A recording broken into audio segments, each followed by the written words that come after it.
Nicolae Ceaușescu, Romania's authoritarian ruler from 1965 to 1989, rose from a relatively obscure party figure to one of the most feared and ultimately despised dictators of the 20th century. His story begins with promise but ends in chaos and bloodshed, encapsulating the volatile arc of Romania's communist era. In the mid-1960s, Ceaușescu gained power by positioning himself as an independent voice within the Eastern Bloc. He opposed the Soviet invasion of Czechoslovakia in 1968, earning international praise and bolstering his image at home. For a time, he was celebrated both by Romanians and by Western governments eager to encourage cracks in Moscow's control. Domestically, his ambitious programs of industrialization created jobs and gave the impression of modernization. These early successes explain why he was initially seen as a bold and promising leader. Two examples show how quickly Ceaușescu's reputation grew.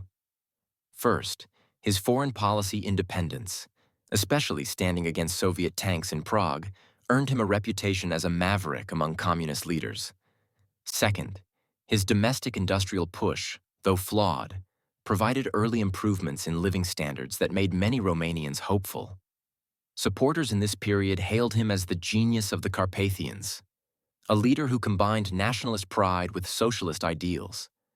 Many Romanians took pride in his apparent defiance of Moscow, while Western leaders courted him as a counterweight to Soviet influence.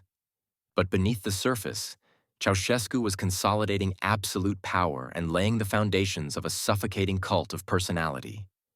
His image began to dominate every public space. His birthday became a national spectacle, and the fiction of his greatness became compulsory belief. The gap between image and reality widened dramatically in the 1970s and 1980s.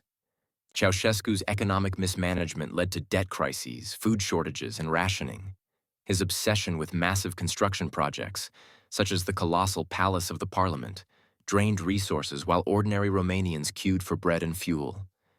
At the same time, his feared secret police crushed dissent and created a climate of fear.